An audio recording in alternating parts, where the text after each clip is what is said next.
Good morning and welcome to Revelation Revealed. We're in week number 44, and so we're excited that you've taken the time to stop by and check out our video today. We encourage you to share this on social media. That way those around us can check out these videos. Also, if you haven't subscribed to our YouTube channel, we'd encourage you to do that. That way you'll get notifications of when there's new content available. We're going to look this morning in Revelation chapter number 18, and we're going to look at verses 1 through 3. The Bible says, "And after these things I saw another angel come down from heaven, having great power, and the earth was lightened with his glory. And he cried mightily with a strong voice, saying, Babylon the Great is fallen, and it is become the habitation of devils, and the hold of every foul spirit, and a cage of every unclean and hateful bird. For all nations have drunk of the wine of the wrath of her fornication, and the kings of earth have committed fornication with her, and the merchants of earth are waxed rich through the abundance of her delicacies." Now, while in Revelation 17, we've talked about over the last few weeks, presented the collapse of the ecclesiastical or religious Babylon, Chapter 18 deals with the collapse of the commercial, economic, and political Babylon. Chapter 17, as you know, clearly referred to Rome as the ecclesiastical Babylon. It has adopted the practices of ancient Babylonian worship, which started back with Nimrod and his family. Its influence and power stretched around the world and continues even till this day. Chapter 18, on the other hand, clearly deals with another aspect of Babylon, and though it shows the collapse of what appears to be a literal city of Babylon. It's in chapter 18 that the world market will collapse, all because Babylon falls. Now, this might be understood by relating it to the Wall Street of New York City, is to the world's economy. Though it's a real place, it also has a stock market for much of the world. And when it falls, as it did in 1929, all the markets of the world fell with it. It is important to note, though, that the Antichrist is going to function out of 3 cities of the world. First, he'll function out of Rome for political purposes. Second, he'll make function out of Babylon, where he will develop and direct his worldwide financial empire. And the original Babylon was built as Babel and was located in the country of modern-day Iraq, along with the Euphrates River during the days of Nimrod. Now, Nimrod was the great-grandson of Noah, Genesis chapter 10, verses 6 through 10. It was this kingdom that was recognized as the world's power in Daniel's day and ruled by Nebuchadnezzar. It was this kingdom that the nation of Judah was banished to for 70 years. Note Psalm 137, verse 1 there, where the writer speaks about the people weeping over Jerusalem by the rivers of Babylon. Now, the spirit of Babylon is represented in the sense that it speaks of man's attempt to function without God, as illustrated in the scriptures when Nimrod decided to build the Tower of Babel. It is the doctrine that is going on today and says, I don't need God. I can do it by myself. It is the doctrine of humanism. Commercial Babylon fits right into this mindset. Just as the religious Babylon was destroyed for a want of God, so also is political Babylon destroyed. One does not need to go very far before realizing that God is being eased out of today's society. In fact, if you were with us on Sunday, I preached a message very similar to that. Independence is great, but dependence on God is needful. Now, because of chapter 18, those first few words, "and after these things," it indicates that the chronological order in events that takes place in chapters 17 and 18 are different. Religious Babylon falls in chapter 17, and then commercial Babylon plunges in chapter 18. Chapter 17, as we mentioned, that religious Babylon falls sometime during the middle of the tribulation period, when the Antichrist proclaims himself to be God. But with chapter 18, the fall here and after these things, this presents some arguments which say some different things. So I want to point out some things to you today.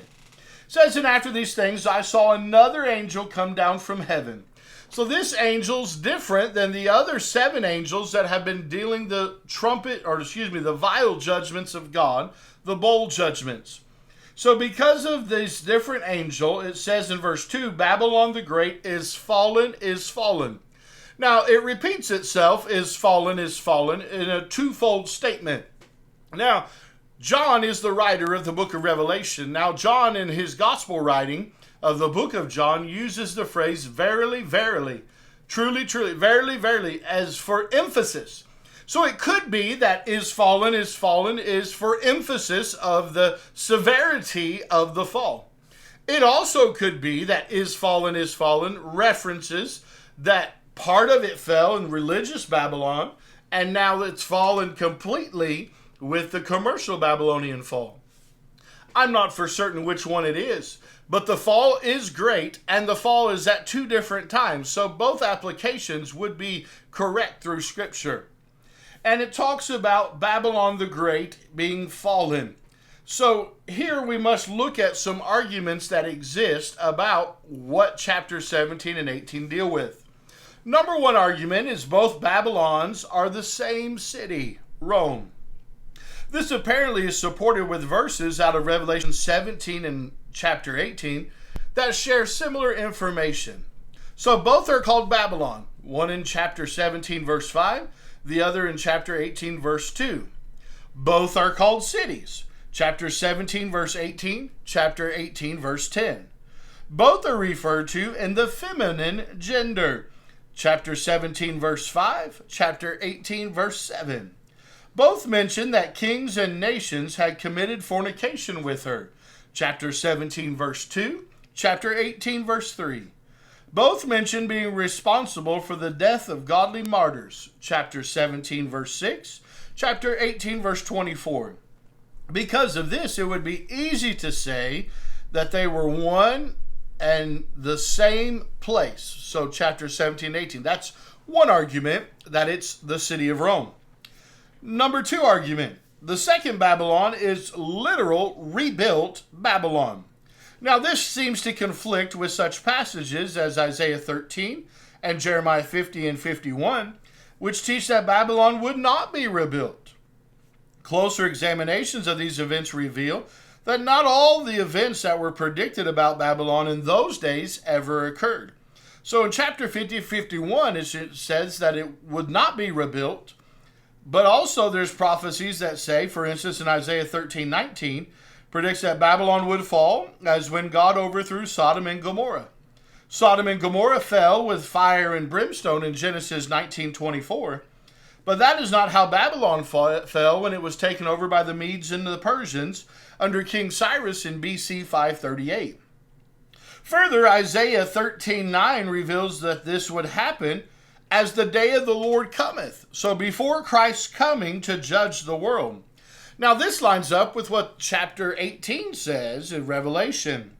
The understanding that Babylon would never be inhabited as after its destruction, as Isaiah 13 verses 20 through 22 teach. Let me read those to you. It says this, "It shall never be inhabited, neither shall it be dwelt in from generation to generation. Neither shall the Arabian pitch tent there, neither shall the shepherds make their fold there. But wild beasts of the desert shall lie there. Their houses shall be full of doleful creatures, and owls shall dwell there, and satyrs shall dance there. And the wild beasts of the islands shall cry in their desolate houses, and dragons in their pleasant palaces. And her time is near to come, and her days shall not be prolonged." Now, as I mentioned, it would never be inhabited, as that teaches, has not been fulfilled yet. Records show that after Cyrus took Babylon, when he took it in 538, that Cyrus, after that, Xerxes took it in BC 478. Then Alexander the Great took over Babylon in BC 331. Then Seleucus in BC 293. In fact, in the New Testament, Peter wrote a letter from a church in Babylon at about AD 60 to 64, 1 Peter 5:13, which says that the church that is at Babylon, elected together with you, saluteth you, and so doth Marcus my son. So Babylon, even in 1 Peter, is recorded having people there. Records continue to show that Babylon continued to be inhabited during the 5th century when the Babylonian Talmud was written. And in fact, in 1985, Saddam Hussein began to reconstruct the city of Babylon in Iraq. Though it was forestalled by the war, it was a dream of the nation of Iraq to rebuild it. With the wealth of that part of the world and the ingenuity of certain sheiks there, this may be a dream that is soon realized. In fact, in 2020, the Historical Society of Restoration in Iraq is trying to bring about a movement to restore Babylon to its glory. I don't know if it's going to ever happen, but it's a process that they're talking about. Argument number 3. These two Babylons represent two systems. Since Babylon of chapter 17 represents a system of religion that is devoid of God, then it's reasonable to represent that the Babylon of chapter 18 is a system of government that is devoid of God. Now, this could make the Wall Street the Babylonian marketplace, which will fall in the day and bring about a worldwide collapse of a marketplace. Some would say also that this could be the city of New York. It could be New York City with the stock market there, the UN nations there, the melting pot of the world there, and all the traveling and all the people there, that it could be New York City. Here's the concluding result that we've come to in studying this passage. Although God is more concerned with the system of Babylon than he is with its geography, it does seem that there are two cities involved here. Because of the evidences disclosed above, and because Babylon was used and hated by the kings and nations of the world, so that they burned her with fire in chapter 17, verse 16, and because the world in 18:9 in an opposite manner lamented its fall, Revelation 18:9 says this. Let me turn to that page. And the kings of the earth who have committed fornication and lived deliciously with her shall bewail her and lament for her when they shall see the smoke of her burning. But in chapter 17, verse 16, it says, the 10 horns which thou sawest upon the beast, these shall hate the whore, and shall make her desolate and naked, and shall eat her flesh and burn her with fire. Those 10 kings, 10 horns being 10 kings, 10 nations. So the people there involved hate religious Babylon, and these people here lament and cry out and weep for commercial Babylon. It stands to reason that this chapter presents two different cities. It's safe to say that what happens to one city will include the other when God rains his judgments upon them. If this is true, then the Babylon of chapter 18 must be rebuilt now, if for no other reason than it can be destroyed in God's way, as is described in the books of Isaiah, Jeremiah, and Revelation. So what does that mean for you and I today? It means this. From a Bible study of chapter 18, we have determined that there is a religious system that's headquartered in Rome during chapter 17 that is destroyed by God's direction through the Antichrist and his 10 confederate kingdom. In chapter 18, there's a financial political system that is destroyed by the commandment of God, and it is headquartered in some city. I don't know which city yet. It hasn't been revealed what city. But when it says in verse number 9 that they're going to see her burning, there has to be a location. So there is a location that is different than the religious Babylon location. Now, could that location still be Rome? It's possible. Could that location be rebuilt Babylon? It's possible. Could that location be New York City? It's possible. But we do know that the system and the location itself will be destroyed in chapter 18. It says in verse 2 that it's fallen is fallen. It's become the inhabitation of devils and the hold of every foul spirit. the cage of every unclean and hateful bird.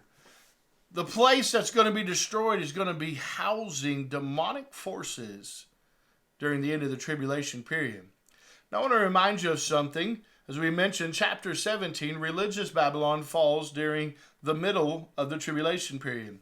Chapter 18, that Babylon falls later on in the tribulation period. It is not the same day that Jesus Christ returns, because it says that people lament and mourn. And we'll talk more about why they do that in next week's video. And so there has to be a time frame after the destruction for people to mourn for something. If there's a period of mourning, there has to be a time frame for that. So later on, after the midway point, between the midway point and Jesus Christ's return, which is in chapter 19. Also in chapter 18, there are those who think that the angel returning is Jesus Christ himself. I do not see that here in our text. There are those who teach that. It appears this angel is a representation angel that God has sent to cry out that Babylon is fallen. It talks about the reason why, and we'll talk about it next week, why Babylon falls, this political financial system. But here in chapter 18, we want to remind you of this, that there is a system of financial and governmental Babylon that will be headquartered somewhere, and later on in the tribulation period, after religious Babylon has fallen, financial Babylon will fall, and the world will lament about the destruction of it. So I want to thank you again for taking the time to stop by and watch our video today. We hope it was a help, and hopefully it has given some insight into the book of Revelation. We want to encourage you to stop by, visit us for a service, and if you haven't subscribed, please subscribe to our channel. I feel odd for saying that because I feel like I'm a YouTube person that's saying, hey, subscribe to our channel, give us likes and reviews. It's the purpose of getting this information out to help people understand the book of Revelation. Thanks for taking the time to stop by. We'll see you next time right here on Revelation Revealed. Have a wonderful day, and God bless you.